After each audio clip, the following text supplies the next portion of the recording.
아멘. 하나님의 말씀 보겠습니다. 히브리서 11장 21절에 있는 말씀입니다.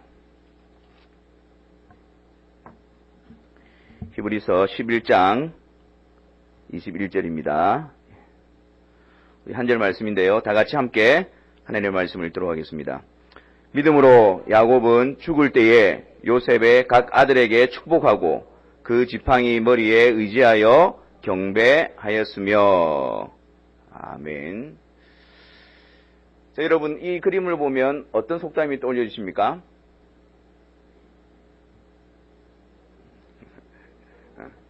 그 이삭은 읽을수록 고개를 숙인다. 그렇죠? 이삭은 고개를 숙인다. 여러분, 이 시간이 지나가고 그 벼 이삭이 속이 꽉 차고 그렇게 연그러지면 자연스럽게 이렇게 그 무게에 의해서 숙여지게 되어지는 것이죠. 근데 시간이 지났는데도 불구하고 이게 숙여지지 않는다는 것은 그 안에 있는 벼 이삭이 썩었다든지 그리고 잘 연그러지지 않았다는 것을 나타내는 것이겠죠. 우리의 믿음의 사람도 마찬가지인 것 같습니다. 우리가 오랫동안 주님을 섬기고 또 주님과 동행한다고 하면서도 우리 속 사람이 그 주님으로 인해서 연그러져 가고 꽉 차가고 그래서 우리가 하나님 앞에 머리를 숙이는 자들로 세워져야 되겠지요. 우리는 계속해서 믿음의 선진들을 살펴보고 있는데요. 오늘은 야곱입니다. 근데 오늘 본문에 보니까 좀 특이한 점이 있죠. 믿음으로 야곱은 죽을 때에 라는 표현을 쓰고 있습니다. 죽을 때에. 믿음의 사람이 이 세상에서의 마지막 모습은 어떠할까? 믿음의 사람이 마지막 이 세상을 떠날 때에 그 모습은 어떻게 드러나는 것일까? 그것을 우리에게 보여주고 있는데 이것은 단지 죽을 때의 그 단면을 이야기하는 것이 아니라 오랜 시간 동안 하나님께서 그들을 단련시키시고 그들을 간섭하시고 그들을 빚으셔서 이 세상을 떠날 때에 믿음의 사람으로 세워놓는 그 모습을 우리에게 보여주고 있는 것입니다. 마치 시간이 지나서 벼 이삭이 여물어지고 속이 차서 고개를 숙이듯이 믿음의 사람도 우리의 일평생을 통해서 하나님께서 만지시고 간섭하시고 세우셔서 그 아름다운 믿음의 사람들의 자리로 세워놓는 것입니다. 오늘 말씀을 통해서 그 모습이 어떠한지 우리가 한번 살펴보려고 합니다. 야곱. 우리는 야곱에 대해서 많은 내용들을 알고 있지요. 근데 그 전체적인 내용들을 봤을 때 여러분 야곱은 어떤 인물로 여러분 기억이 되어지고 있습니까? 야곱 하면 여러분 떠오르는 이야기가 무엇이 있습니까? 근데 그런 이야기들이 전부 다 좀 그렇게 소위 말해서 은혜스럽게 보이지는 않습니다. 야곱 이름 또한 그렇지 않습니까? 속이는 자, 강교한 자. 근데 여러분 이 야곱은요 하나님께서 야곱에 대한 작정하심이 있었잖아요. 큰 자가 어린 자를 섬기게 될 것이다. 하나님께서 에서는 미워하고 야곱은 사랑하였다. 하나님의 주권적인 선택에 의해서 그가 태어났습니다. 그리고 그것을 알고 있었어요. 그리고 그 일생 가운데서 하나님은 하나님의 약속을 주시면서 야곱과 함께 하시고 그를 통해서 하나님의 뜻을 이루어 가실 것을 나타내 보여주셨습니다. 그리고 그의 인생 가운데서 하나님은 하나님의 손길로 그를 간섭하시고 지키시고 이끌어 가셨습니다.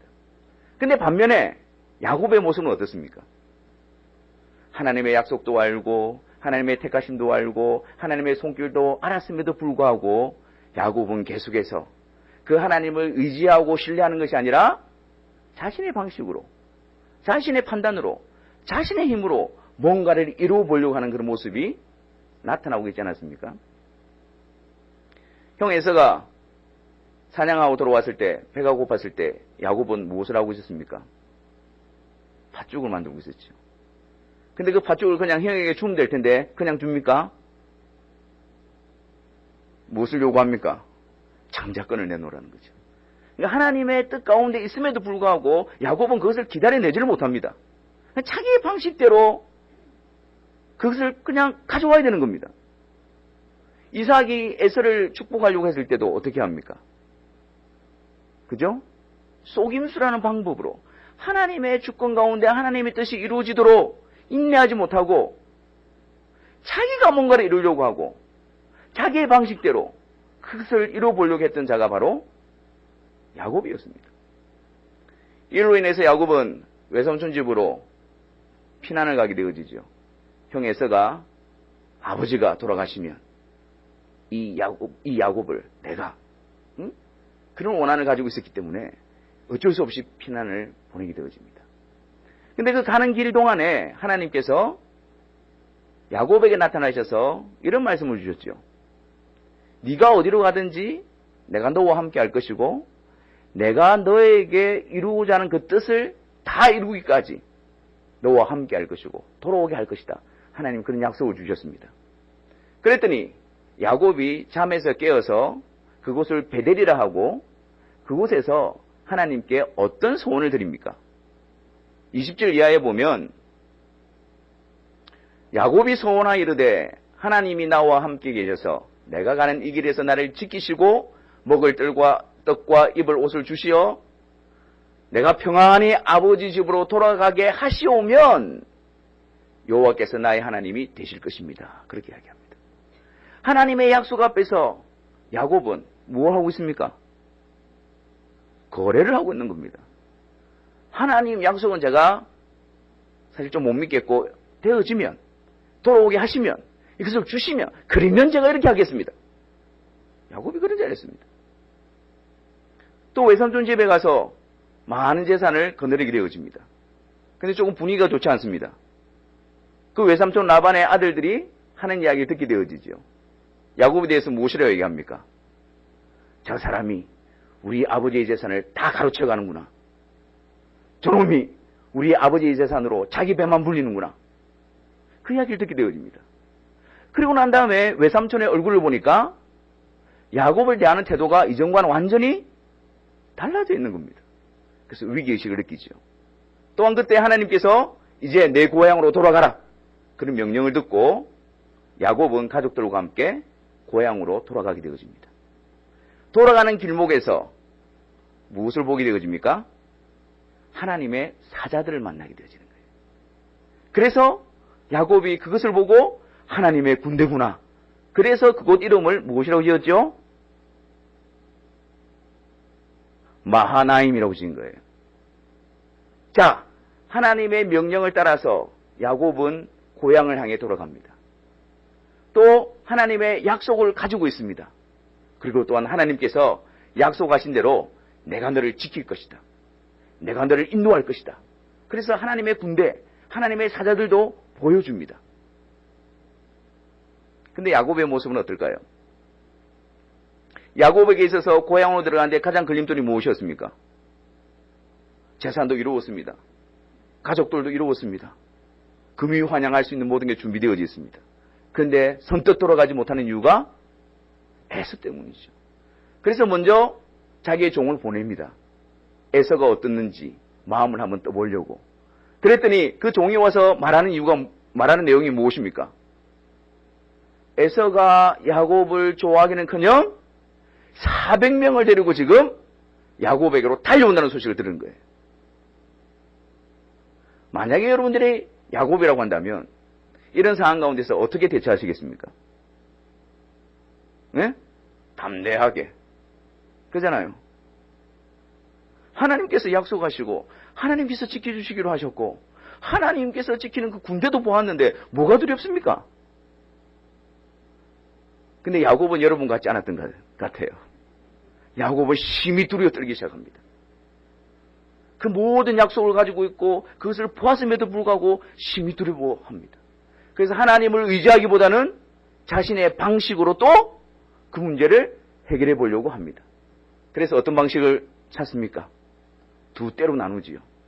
그래서 에서가 와서 한 때를 칠 때 그 남은 한 때라도 가지고 도망가려고 두 때를 나눕니다. 그리고 물론 하나님께 기도도 합니다. 근데 기도하고 난 다음에도 마음이 전혀 믿음지가 못합니다. 여전히 불안합니다. 그래서 또 어떤 방법을 취합니까? 특별한 예물을 준비합니다. 에서를 위해서. 그것도 세 그룹이나. 그래서 그것을 예물을 먼저 에서에게 보내고 에서가 그 선물을 보고 그 예물을 보고 마음이 조금 풀어지면 그 다음 또 선물을 보고 보내고 또 마음이 좀 풀어지면 그 다음 또 선물을 보내고 굳히게 들어가는 거죠. 그래서 그 마음이 풀어지고 난 다음에 야곱을 만나면 아마 형이 나를 용서해 줄 거다. 그런 생각을 한 겁니다.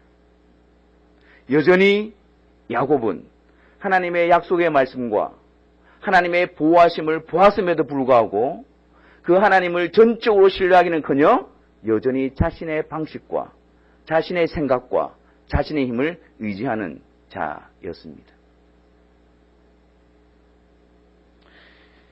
이런 야곱에게 하나님께서 큰 전환점을 주시지요. 그 전환점이 무엇입니까? 야곱이 밤에 잠을 이룰 수가 없습니다. 이렇게 자기가 조치를 취했는데도 불구하고 불안해서 잠을 이룰 수가 없습니다. 그래서 그 밤에 일어나서 자기의 두 아내와 11아들과 자기가 가지고 남아있는 모든 소유를 먼저 약복강을 건너게 합니다. 그리고 이제는 홀로 약복 나루터에 남아있습니다. 지금까지 자기의 힘으로 자기의 손으로 모한 모든 것들이 다 지금 어디에 가 있습니까? 건너가 있습니다. 자기 손에 그것이 있지 않습니다. 홀로 남았습니다. 그때에 하나님께서 야곱을 찾아오십니다. 24절 창세기 32장 24절 말씀에 보면 야곱은 홀로 남았더니 어떤 사람이 날이 새도록 야곱과 씨름하다가 홀로 이렇게 불안과 염려와 두려움 가운데 있는데 밤입니다, 여러분. 밤. 근데 어떤 사람이 와서 야곱과 씨름을 하는 거예요. 근데 여기서 씨름하다는 표현은 그냥 멱살 잡고 이 정도가 아닙니다. 막 먼지가 일어나도록 심하게 다투는 것을 이야기합니다. 심하게 겨루는 것을 이야기합니다. 여러분 한번 생각해 보십시오. 밤에 혼자 있는데 누군가가 와서 나에게 씨름을 건다면 여러분 마음이 어떻겠습니까? 야곱은 자신의 목숨의 위협을 느끼고 필사적으로 지금 싸우고 있는 겁니다. 필사적으로 겨루고 있는 겁니다, 지금. 근데 24절 말씀을 다시 한번 보겠습니다. 24절 말씀해 보니까 어떤 사람이 날이 새도록 야곱과 씨름하다가 그리고요 성경의 표현에 보면 자기가 야곱을 이기지 못함을 보고 라고 이야기합니다. 그러니까 이게 하나님의 천사가 야곱과 씨름을 하고 있는데 그 표현적으로 보면 그 천사가 야곱을 이기지 못한다라고 표현하고 있어요. 아니 그러면 지금 야곱이 천사보다 더 힘이 세다는 말입니까? 어떤 표현을 주고 있는 것일까요? 어떤 의미를 주고 있는 것일까요? 야곱의 본 모습을 말하고 있는 거예요. 야곱의 본 모습. 지금 그 야곱의 그 본 모습은 스스로는 하나님 앞에 굴복할 수 없는 그런 존재임을 나타내 보여주는 거예요. 스스로는 하나님 앞에 순종하여 스스로는 하나님 앞에 머리를 숙이고 무릎을 꿇을 수 없는 존재라는 것을 그 사건을 통해서 보여주는 겁니다. 그리고 그 다음에 일어난 일이 무엇입니까? 야곱의 허벅지의 관절을 칩니다. 천사가. 근데 이게 치는 것이 강하게 내리친 것이 아니에요. 그냥 슬쩍 이렇게 만진 겁니다. 그랬더니 어떻게 되어지죠? 예, 환도뼈가 위골이 되어지고 그것이 나중에 보니까 힘줄이죠. 힘줄이 다쳐서 힘을 쓰지 못하게 되어지는 그런 상황 가운데 처하게 되어진 겁니다. 그러고 난 다음에 이 천사가 야곱에게 무엇이라고 묻습니까? 내 이름이 무엇이냐라고 묻습니다. 여러분 천사가 지금 야곱의 이름을 몰라서 이름을 묻고 있는 것일까요? 내가 야곱입니다 라고 하면서 그 야곱이 어떠한 존재라는 사실을 다시 한번 인식시켜주고 있는 거예요. 네가 어떤 삶을 살았고 네가 어떤 존재라는 것을 다시 한번 더 보여주고 있는 겁니다.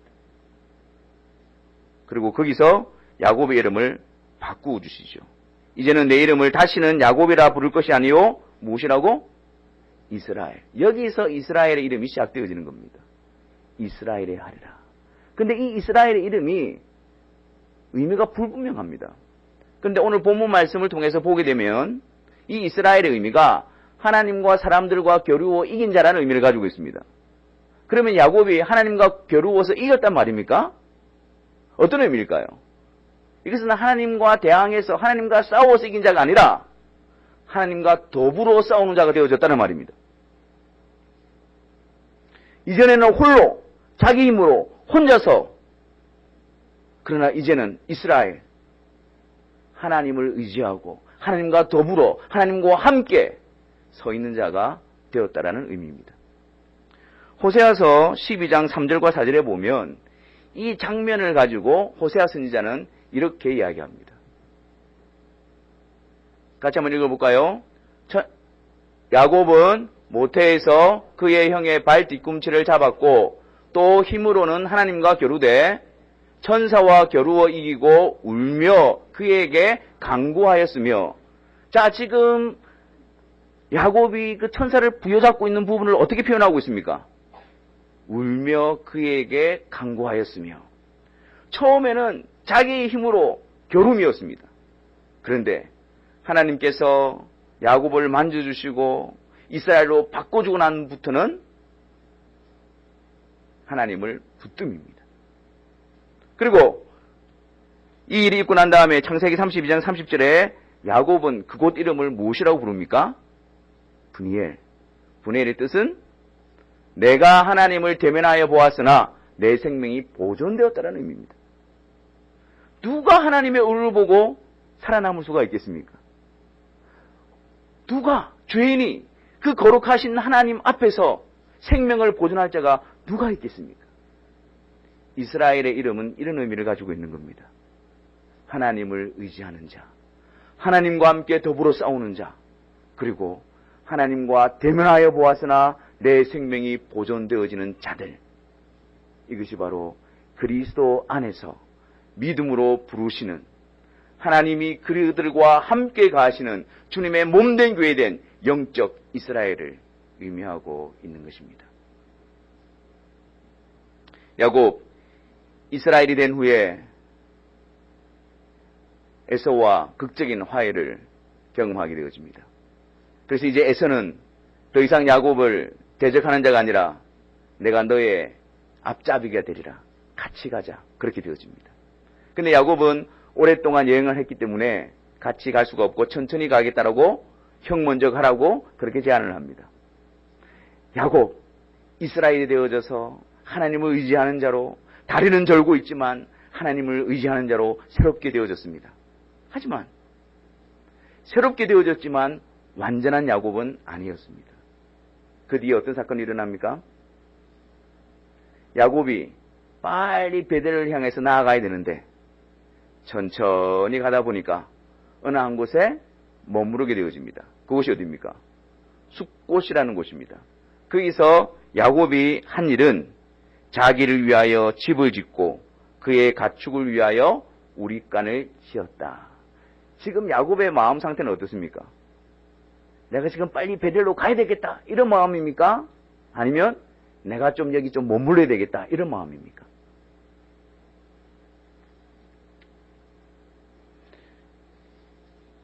(19절에) 가면 더 분명해집니다. 가나안 땅 세겜 성읍에 이르러 그 성읍 앞에 장막을 치고 그가 장막을 친 밭을 세겜의 아버지로부터 사버립니다. 밭을 소유해버립니다. 아니 지금 베델로 가는 사람이 해야 될 일입니까 지금? 야곱은 그 세겜성 앞에서 장막을 치고 그 땅을 아예 사버립니다. 내가 여기에 머물겠다는 거예요 지금. 그래서 그곳에서 불미스러운 일을 당하지 않습니까? 그의 딸 디나가 세겜성 추장의 아들로 인해서 불미스러운 일을 당합니다. 그랬더니 또 세겜성에서는 이렇게 유혹합니다. 야, 이왕 이렇게 된 거 우리와 함께 하나가 되자. 너희들이 여기서 머물고 우리 땅을 기업으로 가지고 같이 잘 살자. 그런 유혹이 옵니다. 그러고 난 다음에 어떤 일이 벌어집니까? 그 야곱의 두 아들들이 그 성을 공격하지요. 그래서 그 야곱의 가문이 멸절될 위기에 처하게 되어집니다. 그때 하나님께서 야곱에게 베델로 올라가라 그렇게 말씀합니다. 그래서 야곱도 우리가 베델로 올라가자고 해서 그 길에서 떠나 다시 베델로 가게 되어집니다. 야곱 이스라엘이었지만 여전히 연약한 자였습니다. 야곱, 이스라엘이었지만 여전히 유혹 앞에 쓰러지는 자였습니다.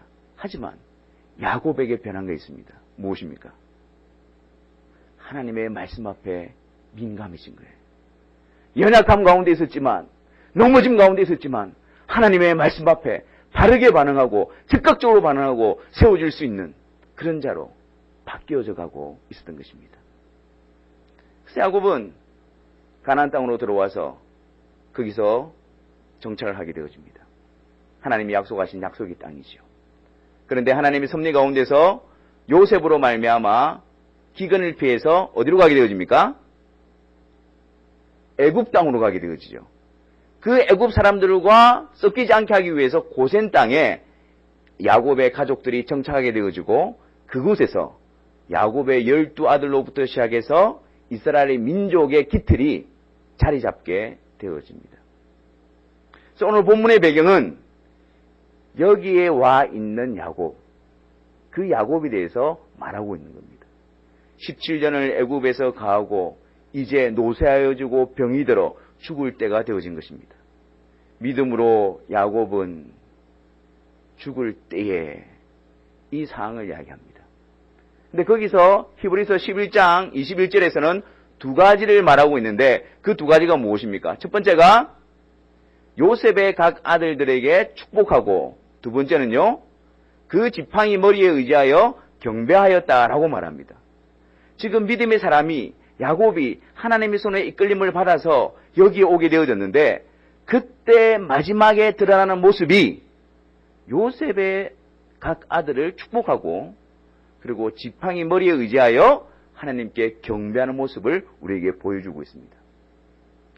요셉의 아들을 축복하였다는 것은 어떤 의미가 있을까요? 요셉의 아들 낳은 곳이 어디입니까? 이방 여인을 통해서 이방 땅에서 요셉의 두 아들을 낳았습니다. 근데 하나님께서는 이 요셉의 두 아들을 이스라엘의 언약 속으로 넣기를 작정하신 거예요. 그리고 또한 이 요셉의 두 아들이 이 이스라엘의 반열에 들어간다는 것의 의미는 역대상 5장 1절과 2절에 잘 나와 있습니다. 자, 한번 보십시오. 야곱의 12아들 중에 첫째 장자는 누구입니까? 예? 르벤입니다. 그래서 인간적인 방식은 누가 장자가 되어집니까? 르벤이 되어집니다. 근데 하나님께서는 그 장자의 명분을 누구에게 주십니까? 요셉에게 주십니다. 그리고 그리스도를 보낼 계보를 누구를 택하십니까? 유다를 통해서 보죠. 이것이 하나님의 주권적인 뜻입니다. 르벤이 아니라 장자의 명분을 요셉에게 주고 그리고 장차 올 메시아의 계보로 유다를 선택한 것이 하나님의 뜻이었습니다. 요셉의 두 아들을 축복한다는 것은 그 야곱이 이 하나님의 뜻을 분명히 알고 마지막까지 그 하나님의 뜻에 순종하고 있는 모습을 보여주고 있는 것입니다. 이스라엘은 총 몇 지파라고요? 12지파입니다. 근데 여러분 그 지파 가운데 요셉 지파라고 혹시 들어보셨습니까? 요셉 지파가 없습니다. 그리고 레위 지파는 제사장 지파이기 때문에 그들은 땅에 분깃이 없습니다.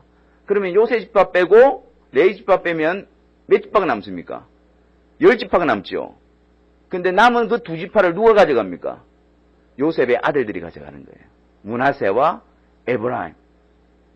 장자는 다른 아들의 두 몫을 가져갑니다. 그래서 하나님의 뜻이 두 아들을 축복하여 두 지파를 가져감으로 말미암아 그 뜻이 이루게 되어지고 그리고 또한 유다를 메시아의 지파로 계보로 세움으로 말미암아 하나님의 뜻을 이루어가는 그 일을 지금 하고 있는 것입니다. 단지 요셉의 두 아들을 축복하였다.